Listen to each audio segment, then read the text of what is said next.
Bienvenidos a este resumen semanal. Mi nombre es Julián Bertone y esto es China en Foco. Quiero que aprovechemos los siguientes minutos para hacer un breve repaso de algunos acontecimientos importantes que ocurrieron esta semana, que vistos juntos nos pueden ayudar a tener una perspectiva más clara de los cambios que están teniendo lugar en el interior de China y sobre todo en el seno del Partido Comunista Chino. Como segunda potencia mundial, China puede dar la impresión de ser una nación estable, próspera y segura. Sin embargo, la dictadura comunista podría sufrir una caída inminente, y hay varios indicios que nos hacen considerar esta posibilidad seriamente. Uno de estos indicios son medidas desesperadas que se están tomando a último momento, y dejan ver intenciones o estrategias claras, que no se permitiría que se vean en una situación controlada. Ante la presión arancelaria de Trump sobre los productos chinos, China no solo impuso un arancel de represalia, sino que también puso en marcha otros movimientos para protegerse. Entre ellos, retiró inversiones de bolsas estadounidenses y dejó de comprar gas natural licuado a Estados Unidos para empezar a comprar más energía a Rusia, lo que hizo especular sobre el resguardo y el abastecimiento para una posible invasión a Taiwán o bien para una guerra directa contra su mayor enemigo, Estados Unidos. Veámoslo. Según el Financial Times, China dejó de comprar gas natural licuado estadounidense hace más de 2 meses. Esta fuente de combustible estadounidense llegó a representar el 11% de las importaciones chinas en su punto álgido en 2021. A partir del año pasado, Estados Unidos representó solo el 6% de las importaciones de gas natural de China, lo que equivale a 6.000 millones de metros cúbicos de GNL estadounidense importados por China en 2024. Durante el mismo periodo, Rusia suministró a China 4 veces más gas natural licuado que Estados Unidos, convirtiéndose en el tercer proveedor de China de este combustible después de Australia y Qatar.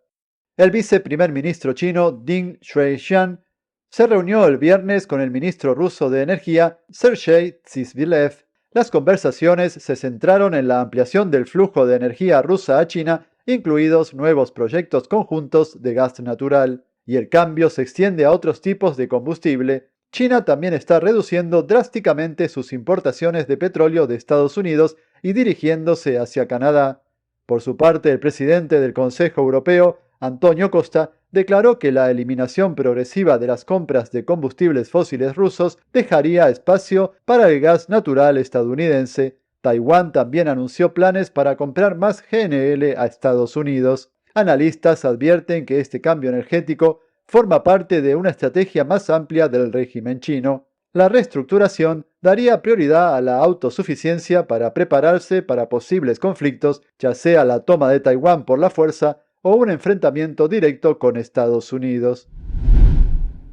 Esta semana Donald Trump también comenzó conversaciones con diferentes países europeos y asiáticos para llegar a acuerdos comerciales y arancelarios, y muchos de ellos también son importantes socios comerciales de China.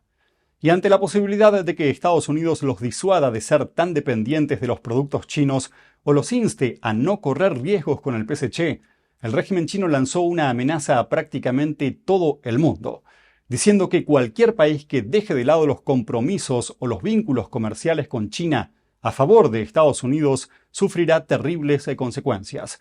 Pero ni Trump ni ningún otro dirigente pareció tomar en serio la advertencia, porque las negociaciones continuaron. Incluso aparecieron más países dispuestos a negociar por los aranceles, a pesar de que la dictadura reiteró una vez más su amenaza.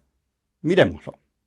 Beijing envió una amenaza a principios de semana. Las autoridades chinas dijeron que cualquier país que opte por seguir los llamamientos de Estados Unidos para aislar a China en los acuerdos comerciales internacionales se enfrentará a duras represalias. El mensaje llega mientras los socios comerciales de Estados Unidos se preparan para negociar con la administración Trump. El problema es que muchos de esos países son destinos clave de las exportaciones chinas. El vicepresidente J.D. Vance también estuvo de visita en la India y mantuvo conversaciones con el primer ministro Modi el lunes para discutir el comercio y otras formas de cooperación bilateral. India es un estrecho socio de Estados Unidos y un importante aliado para contrarrestar la influencia de la China comunista en la región Indo-Pacífica. Volviendo a Estados Unidos, se espera que el secretario del Tesoro, Scott Bessent, negocie asuntos comerciales con los ministros de Economía de Corea del Sur y Japón, entre otros. Los ministros de Economía de Tailandia, Indonesia y Malasia se encuentran actualmente en Estados Unidos, todos ellos buscando asegurar un acuerdo comercial con la administración Trump. Se dirigieron a Estados Unidos poco después de que el líder del régimen chino, Xi Jinping, concluyera sus visitas a varios países del sudeste asiático la semana pasada. Mientras tanto, se está librando otra batalla en el mundo financiero. 7 ejecutivos declararon al Financial Times que China está retirando sus fondos de inversión de empresas estadounidenses de capital privado. El cambio comenzó hace unas semanas. Casi la mitad de los ejecutivos dijeron que creen que esto es parte de las represalias de Beijing contra los aumentos de aranceles de Estados Unidos. La semana pasada, las declaraciones del secretario del Tesoro, Scott Bessent, también causaron escalofríos entre las empresas chinas que cotizan en Estados Unidos. Bessent se negó a descartar la posibilidad de excluirlas de las bolsas estadounidenses durante una entrevista. Los productos chinos que entran en Estados Unidos se enfrentan ahora mismo a un arancel básico del 145%, mientras que determinados productos como los vehículos eléctricos se enfrentan a aranceles de hasta el 245%. En respuesta, Beijing elevó sus aranceles sobre los productos estadounidenses al 125%. A los aranceles se suman una serie de medidas de represalias entre Washington y Beijing. Entre ellas, controles a la exportación que prohíben el envío a China de microchips de última generación fabricados en Estados Unidos, así como el envío a Estados Unidos de minerales chinos de tierras raras. Y en medio de este ida y vuelta, la Casa Blanca de Trump se animó a tocar un tema tabú, un tema que el mundo entero prefirió pasar por alto para no hacer enojar a China. Se trata de la pandemia y su origen estrechamente vinculado al laboratorio de virología de Wuhan. Ahora, una página web actualizada del gobierno apoya la teoría de la filtración del virus desde el laboratorio chino. Seguramente para muchos de ustedes este es un tema que ya pasó, que cansa y que además está agotado. Pero en este contexto en el que Estados Unidos está realmente desafiando y exponiendo las malas acciones del régimen chino y frente a un mundo que le está perdiendo temor y decide diversificar sus cadenas de suministro, no es algo menor. Y quiero que piensen en todo lo que puede haber detrás o podría llegar a venir a continuación. Miremoslo. El sitio web enumera 5 razones por las que es concebible creer en la teoría de la filtración de laboratorio. En primer lugar, el virus posee códigos biológicos que no se encuentran en la naturaleza. En segundo lugar, los datos muestran que todos los casos de COVID-19 proceden de un único brote en humanos, sin que se produzcan contagios entre especies. Esto es diferente a pandemias anteriores. En tercer lugar, si nos centramos en el laboratorio de Wuhan, la ciudad en la que se encuentra es también donde se detectaron los primeros casos de COVID-19. El laboratorio venía realizando algo llamado investigación de ganancia de función. Se trata de un campo muy controvertido, ya que puede alterar un patógeno para que sea más infeccioso para los humanos. Además, el gobierno estadounidense criticó al laboratorio de Wuhan por sus deficientes normas de bioseguridad. En cuarto lugar, los investigadores del Instituto de Virología de Wuhan, que trabajaban en el laboratorio de Wuhan, enfermaron con síntomas similares a los de COVID en otoño de 2019. Un familiar de uno de los investigadores enfermos murió ese noviembre. Un mes más tarde, el COVID-19 fue descubierto en el mercado húmedo de la ciudad. Y la cuestión es que el laboratorio de Wuhan y el mercado húmedo se encuentran a solo 11 kilómetros de distancia. Por último, y en quinto lugar, el sitio web de la Casa Blanca argumenta que si hubiera pruebas de un origen natural del virus, ya habrían aparecido. Pero no es así. China bloqueó en gran medida las investigaciones sobre los orígenes del COVID-19 y se negó a hacer pública la información del laboratorio. En 2023, el ex director chino de los CDC, Gao Fu, se negó a descartar la posibilidad de la teoría de la fuga del laboratorio, en cambio llamó a la teoría, y cito, lógica. El nuevo director de la CIA, John Ratcliffe, desclasificó las evaluaciones federales sobre el origen del COVID-19 días después de asumir el cargo. La evaluación fue realizada por el ex asesor de Seguridad Nacional de la Casa Blanca, Jake Sullivan, y también favorece la posibilidad de la fuga del laboratorio. Pero eso no fue todo. A China todavía le esperaban más malas noticias, sobre todo un arancel exorbitante del 3.400%. Sí, escucharon bien, 3.400% para productos vinculados a la energía solar. Y el golpe también fue dirigido a otros países que vienen ayudando al PSC desde hace años a esquivar los aranceles estadounidenses. Veámoslo. Las fábricas de energía solar de propiedad china que operan en el sudeste asiático ofrecen desde hace tiempo a China una escapatoria única. Permiten que los paneles solares fabricados en China entren en Estados Unidos y eviten los aranceles. Esto se debe a que, a pesar de que las fábricas son de propiedad china, los productos se fabrican, al menos en parte, en otros países y desde allí se envían a Estados Unidos. La administración Trump anunció el lunes posibles aranceles a algunas importaciones de paneles solares procedentes del sudeste asiático. 4 fabricantes de paneles solares en Camboya podrían ser golpeados por aranceles individuales que alcanzan el 3.400%. Eso incluye el fabricante chino de módulos solares Shinko Solar, que dirige algunas de las operaciones en Camboya pero tiene su sede en Shanghai, China. Algunas empresas que operan en Tailandia se enfrentarán a aranceles de alrededor del 799%, mientras que las de Vietnam se enfrentarán a un posible arancel del 542%, y otras en Malasia podrían ver subir los tipos hasta el 168%. China controla aproximadamente el 90% de la cuota de mercado en partes críticas de la cadena de suministro solar. Es decir, estas empresas chinas siguen siendo los principales proveedores de tecnología solar de Estados Unidos. Y como tienen su sede en el sudeste asiático, sus exportaciones suelen ser inferiores al valor de mercado estadounidense. Esto perjudica a las empresas estadounidenses, expulsando a los productos solares nacionales del mercado estadounidense y costando puestos de trabajo al país. La Comisión de Comercio Internacional de Estados Unidos tiene previsto tomar una decisión final sobre los tipos arancelarios el 2 de junio. Por otra parte, y para terminar, el centro de mando del Partido Comunista Chino está en ebullición. Y ciertos cambios entre los máximos cargos militares están desestructurando toda la cadena de mando de Xi Jinping. Y todo aparentemente impulsado por un funcionario militar que parece que lidera una guerra interna que podría desembocar en un nuevo liderazgo para China. Analistas destacados nos guían por un laberinto que pocos saben interpretar. Escuchemos lo que nos dijeron. La característica más notable del ejército chino es que no se construyó para la defensa exterior, sino para el control interno. Su propósito no es proteger al país, sino salvaguardar el régimen del Partido Comunista Chino. A diferencia de cualquier gobierno electo como el de Estados Unidos, el Partido Comunista Chino comenzó como una milicia sin ningún fundamento legal en China y ascendió al poder al derrocar al entonces legítimo gobierno nacionalista chino, obligándolo a huir a Taiwán.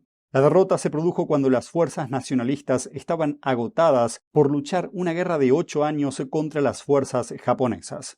Para un régimen totalitario, el control absoluto sobre sus fuerzas armadas es esencial para que los líderes se mantengan en el poder.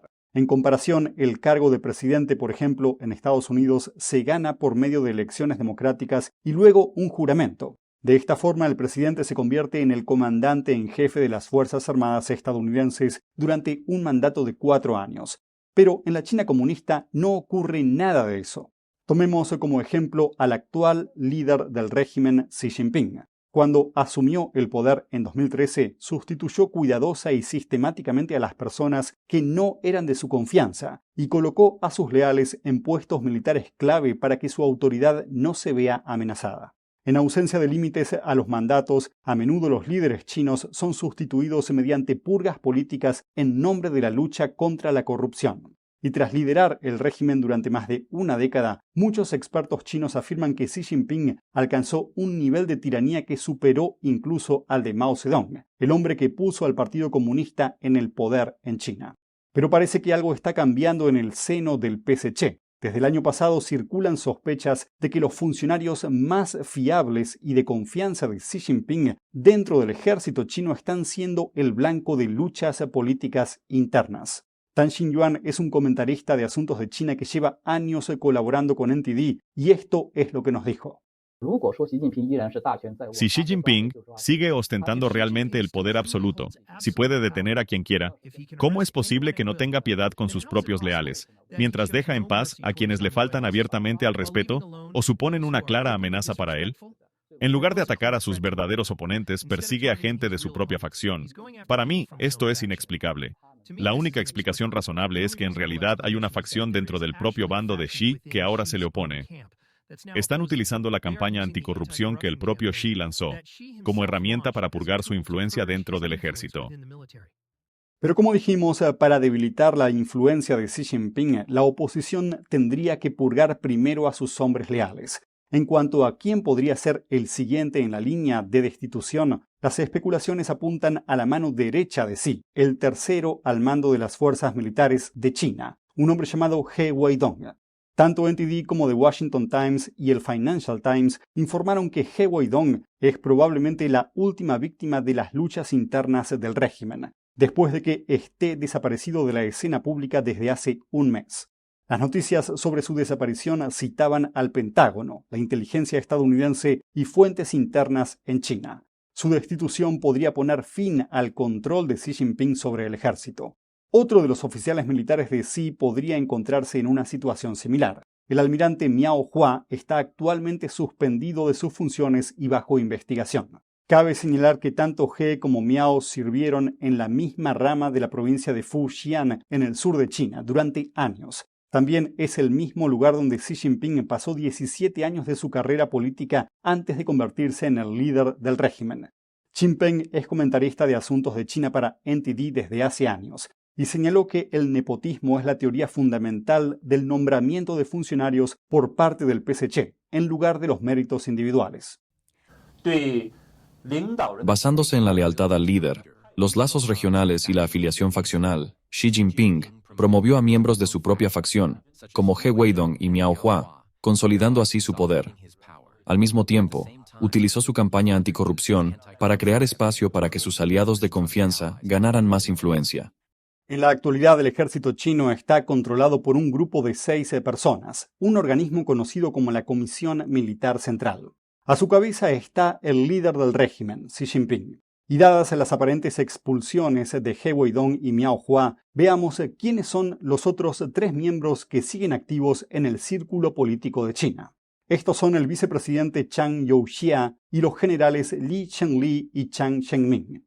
Y así las cosas, lo que ocurre es lo siguiente. Los 2 generales que quedan son conocidos por sus estrechas conexiones con el vicepresidente Zhang. Por lo tanto, con los 2 leales a Xi Jinping supuestamente removidos del poder, Xi estaría en inferioridad numérica de 3-1. Es decir, el órgano de gobierno que controla el ejército de China está ahora bajo el control de su segundo al mando, el vicepresidente Zhang Youxia. Y quien controle el ejército tiene el poder real en China. En el sistema del Partido Comunista Chino, quien controla las armas tiene el poder real dentro del partido. Así que ahora mismo la facción anti-Xi Jinping está centrada en arrebatar a Xi Jinping el control sobre el ejército. Eso es lo que están tratando de hacer. Ahora bien, también cabe preguntarse si Zhang sigue siendo leal al líder Xi Jinping, pero puede que este ya no sea el caso. Zhang Youxia solía compartir estrechos vínculos con Xi Jinping, pero Zhang es un veterano general que luchó en la guerra de Vietnam y tiene una amplia experiencia bélica y una gran reputación dentro del ejército chino. Y como todos los líderes del régimen, Xi Jinping tiene grandes ambiciones de poder, lo que significa que probablemente empezó a preocuparse de que la influencia de Zhang pudiera amenazar su propio control. El sistema de ascensos de oficiales militares del Partido Comunista Chino también siembra las semillas de futuras luchas entre facciones e inestabilidad. Esta fue una razón clave detrás de la eventual ruptura de la relación entre Zhang Youxia y Xi Jinping. Antes de eso, en 2023, Xi destituyó al ayudante más cercano de Zhang, llamado Li Shangfu, de la Comisión Militar Central de China, citando graves tramas de corrupción. Li Shangfu también fue ministro de Defensa de China. Y según analistas, esta medida fue lo que provocó el distanciamiento entre Xi y Zhang. Eso es porque investigando a Li, que fue ayudante de Zhang, Xi a lo mejor podía obtener pruebas útiles para derribar a Zhang. Pero si vemos más allá, todavía hay otros indicios que apuntan a un creciente poder de Chang. El año pasado, el entonces asesor de Seguridad Nacional de Estados Unidos, Jake Sullivan, se reunió con Chiang Sou-chia en Beijing, y ambos mantuvieron conversaciones sobre la cooperación en materia de defensa entre Estados Unidos y China. Es más, cuando Chiang visitó Vietnam el pasado octubre, el régimen vietnamita lo recibió del mismo modo que a Xi Jinping. Chiang, un alto cargo militar, pudo reunirse con los máximos dirigentes del país, y ese honor suele reservarse únicamente a los máximos dirigentes de naciones extranjeras. Como podemos ver, China en estos momentos es un caldero hirviente, y probablemente sea el pueblo chino el que más está sufriendo las consecuencias. Aunque el pueblo chino no es el PSC, así como China no es el PSC, aunque viven bajo su dictadura hace más de 75 años. Pero puede que en estos tiempos eso llegue a su fin. Muchas gracias por acompañarnos en el programa de hoy. Nos vemos mañana.